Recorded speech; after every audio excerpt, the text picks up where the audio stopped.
अविश्वास प्रस्ताव तो वो लेकर आए थे, तो हमारे मेंबर्स को, चेयरमैन को नोटिस आए, उसको पहुँचने समय थे। जिन्होंने अविश्वास प्रस्ताव में एफिडेविट दिए थे वही गायब मिले, वहाँ उनका नंबर नहीं होंगे तो अविश्वास प्रस्ताव खारिज हो गया। जो एक समय सीमा होती है 12 बजे का टाइम था, तो नहीं पहुँचे, हालांकि 9 में ही थे। आपने आरोप लगाया था कि ईसा खान को गिराने के लिए बीजेपी और कांग्रेस विधायक मोहम्मद खान ने पूरी जी जान लगाई। क्या कहें, क्या ऐसे सबूत है आपके पास भाई ये इन्होंने जो है कहा नाम इनको विश्वास प्रस्ताव को लेके आए, गिराना चाह रहे? बिल्कुल, विधायक जी का हमारे पास ऑडियो है। जेता के गांव में वो हमें पंचायत किए, 15 गाड़ियों में लेके आए, धमकाया गाँव को। मैं ऑडियो में अभी सुनाता हूँ। और एक अपना आपको बीजेपी का महामंत्री होता है जिला का, मुझे तो लगता फर्जी है वो एक होमगार्ड है और उनकी वाइफ सदस्य है, उनको धमका रहा है। उसका ऑडियो मेरे पास मौजूद है, मैं भी दोनों को सुनाऊंगा। तो इसको जीत को कैसा मानते हैं, किस नज़र से देखते हैं? क्या राजनीतिक तौर पर भी इसका असर होगा? आखिर क्यों गिराना चाह रहे थे ईसा खान, कारण क्या मानते हैं? ये क्यों गिराना चाहते हैं, अब इसका तो मैं कैसे बताऊं इनकी मंशा क्या है। वैसे तो अब ये सब लोग मिले हुए हैं, हमारे पूर्व हल्का में जितने लोग चुनाव लड़े हैं सब सहमत हैं।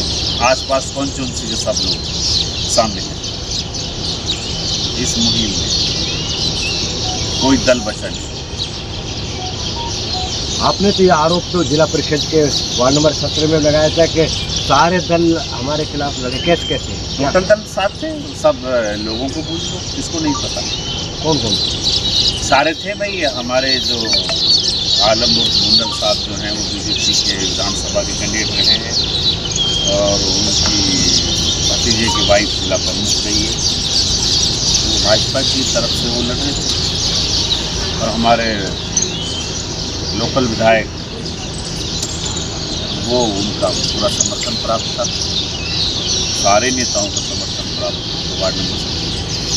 सर, भाजपा के पदाधिकारी का कहना है कि आज की मीटिंग को पोस्टपोन्ड कराया गया है, तो ये क्या मामला है? हमारी जानकारी में ऐसा कुछ नहीं है। मीटिंग शुरू हो गई थी, हमारा जो चेयरमैन है प्रोसेस शुरू हो गया था, तो नहीं पहुँचे। तो आपने इसका पूछा होगा, इसका प्रोसेस क्या है? अगर नो कॉन्फिडेंस वाले ही नहीं पहुँचेंगे तो क्या माना जाता है? क्या ये अविश्वास प्रस्ताव गिर गया या दोबारा से डेट आएगी? आपने वकीलों से, उनसे अधिकारियों से मशवरा किया, क्या होगा? क्या नहीं, सीधी सी बात है अली साहब भाई, उनको ज़रूरत थी चेयरमैन को गिराने की, उन लोगों ने एफिडेविट दिए वहाँ पे डी साहब को। डी साहब ने जो भी प्रोसेस है डी साहब देखते हैं, तो डी साहब ने तारीख दी 24 तारीख, सबको बुलाया है।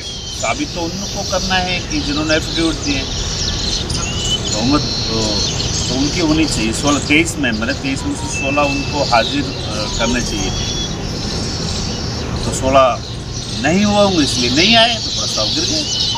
चेयरमैन को हटाने का सर क्या कारण रहे, क्यों लोग गिरवाना चाहते थे इसको, चेयरमैन पद को क्यों गिरवाना? चेयरमैन भी बैठा है, मसले अलग हैं, खाने कमाने के। तो ऐसे जो इशारों से आप बताते सर वही बता दीजिए। खाने कमाने का है और कहा है भाई, अभी चुनाव हुए हैं, 1 साल नहीं हुई, क्या दिक्कत है किसी को? यही मसला खाने कमाने का, और तो कुछ है नहीं। आपने आरोप लगाए हैं कि इसमें विधायक ने ज़्यादा दबाव दिया गया, किसी का तबादला कराने की, किसी को नौकरी को लेकर, किसी को ऐसी धमकियाँ भी दी गई थी। क्या? बिल्कुल धमकियाँ दिया। 12 तारीख की मीटिंग थी, हमारे बदरपुर गांव के मेंबर लोग थे, उनके भाई व्हाट्सएप लाइन में लग रहे। जैसे ही मीटिंग सफल हुई, हमारी सामान्य मीटिंग 8 नंबर, तुरंत अधिकारियों को फ़ोन किए कि भाई ये मेंबर जो है इसको नौकरी से निकालो। व्हाट्सएप लाइन में टेम्परेचर अधिकारी नौकरी, मतलब कांग्रेस का विधायक अगर उसका कोई इन्वॉल्वमेंट नहीं है तो दे जवाब। मैं कह रहा हूँ जवाब दे। आगे धमकी देने के पीछे सर कारण क्या है, क्यों धमकी दी जा रही है? भाई गांव का मेंबर है, वोट जहाँ जिसका मन करे वोट वहाँ देता है। उस गांव में अब वो इनके साथ आ गए, अरशद के साथ वो मेंबर, अब उन्होंने गांव में पंचायत जोड़ी, लगातार 2-3 दिन से कभी उसके भाई जा रहे, वो धमका रहे गाँव वालों को, कभी वो खुद जा रहा है आसपास के गाँव वालों को लेके धमका रहा है कि मेंबर चाहिए, टाइम दे दो, ये कर दो, वो कर दे, 80-90 लाख खर्च हुए मेरे, मैं गाँव से मिल लूँगा, धमका रहे। इनकार तो करे, मैं ऐसा नहीं बोल रहा। अगली योजना क्या होगी? ये योजना तो यही काम है हमारा, जब तक अगले चुनाव आएगा ऐसे करेंगे, ऐसे लड़ते रहेंगे। अभी आपके पास करीब 8-9 मेंबर हैं, लेकिन जो समिति को चलाने के लिए 15-16 मेंबर चाहिए, तो क्या उनको आप अपने कॉन्फिडेंस में लाने की कोशिश करेंगे चेयरमैन साहब ये साहब? नहीं, उनमें ज़्यादातर मेरे वोटर ही हैं, सब आ जाएंगे। तो क्या उनको भूले भटके कोई बात ना, सब कैप्चर कर ले गया था? और क्या, सुबह एक होया, शाम को वापस आ जाता, क्या दिक्कत? सर ये विश्वास प्रस्ताव की प्रक्रिया में किस किस अधिकारी ने भाग लिया? नहीं, अधिकारी तो देखो ये प्रोसेस एडीसी साहब जो हैं जी, वही रिटेन और वही थे। हाँ। तो क्या कहा है आरोप साहब? नहीं, यार सबसे तो वो बताएंगे जो बात हुई हमारे चेयरमैन साहब से। जो हुआ विश्वास प्रस्ताव लेकर आया हमारे खिलाफ, वो उसकी साजिश थी, इसका कोई मकसद नहीं है। इसका तो ये मकसद है जो हमारे पास बजट आता है उसमें से आधा हड़पने के चक्कर में वो चीज लेकर आया। इसी चक्कर में उन्होंने मेंबरों को अपने पास बुला के अपना वो आश्वासन दे के वो सब तब इकट्ठे किए। तो ऊपरवाला चीज़ से हमने उससे जो है विश्वास था वो ख़त्म कर दिया। वो तो ये कह रहा है कि भाई मेरा तो कोई लेना देना ना है। नहीं, ऐसा है जी, 2-4 बार आपने कॉन्फ्रेंस भी करी है, हर मीटिंग में उसका यही एजेंडा रहता है, मुझे 50 चाहिए, मुझे 60 लाख चाहिए, मुझे 95 लाख का काम चाहिए। ऑलरेडी मैं वो चीज़ भी दिखा सकता हूँ। एक मीटिंग हुई थी हमारी 2 करोड़ कुछ लाख रुपये की, तो उसमें से 95 लाख रुपये का काम उसने खुद ने कर दिया जब उसके पास था। इसी चक्कर में उसके पास से एक साइड हुआ था। फिर हबीब भाई के पास में, जब से मैं हबीब भाई के पास आया हूँ मुझे कोई दिक्कत ना हुई किसी तरह की भी, और जब भी मुझे किसी चीज़ की जरूरत पड़ी है हबीब भाई ने पूरा मेरा साथ दिया है, पूरा विश्वास दिलाया, हर चीज़ में हर जगह मेरे को खड़ा मिला है। तो आज विश्वास प्रस्ताव, तो आज पास पहुँचे, आरोप के पास पहुँचे, क्या कहा उन्होंने? क्या को दोबारा भी नो कॉन्फिडेंस ला सकते हैं? जो मेंबर थे मेरे पास 9 मेंबर थे, दिल से धन्यवाद करता हूँ। और जो हबीब भाई की टीम है, हबीब है, मैं सब परिवार दिल से गहराई से स्वागत करता हूँ। तो जो हमारा वो प्रस्ताव का प्रक्रिया थी उन्हें 16 मेंबर की जरूरत थी और हमें 8 मेंबरों की, तो ऑलरेडी हमारे पास 9 मेंबर थे। तो उनके पास मेंबर कम पड़ गए तो वो वहाँ एडीसी के पास पहुँचे ही नहीं। जो हमारी बहुमत थी वो हमने एडीसी साहब के सामने पेश कर दी।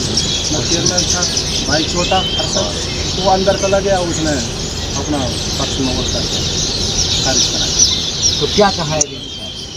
उसने कुछ नहीं कहा, भाई ठीक है, जब उनकी बहुमत ना पड़ी तो वो नहीं आ पाए। जो नियम है वो नियम ये है, विश्वास प्रस्ताव वो लेकर आए थे, हम नहीं लाए, तो उन्हें बहुमत उन्हें सिद्ध करनी थी। उनके पास बहुमत नहीं बनी, विश्वास प्रस्ताव है तो मैं कितनी भी गिर। तो क्या इसका विधायक की और हबीब की राजनीति पे भी असर पड़ेगा? क्योंकि आप डेमरोज पाल से ताल्लुक रखते हैं और उन्होंने डेमरोज पाल ने सबसे ज़्यादा वोट देने का काम किया है। डेमरोज पाल ने उनको सबसे ज़्यादा हमेशा वोट देने का काम किया है। क्या कहेंगे, क्या आपके परिवार में, आपके गोदपाल में भी इसका कोई असर है? क्या नाराज़गी है कि भाई आपको चेयरमैन पद से हटाने का? देखो जी, जो हमारे डेमरोज भाई हैं वो इस चीज़ से बिल्कुल नाराज़ हैं।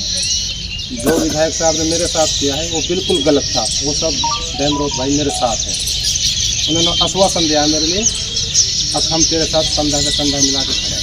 क्या उन्होंने इसको समझाने की कोशिश नहीं की विधायक को? आप नहीं, वो इस चीज़ को पिसता रहे हैं। अब अभी 17 नंबर वार्ड में इलेक्शन हुआ था, तो डेमरोज के 7 या 8 गाँव हैं, उनमें आरिफ ठेकेदार खड़ा हो गया।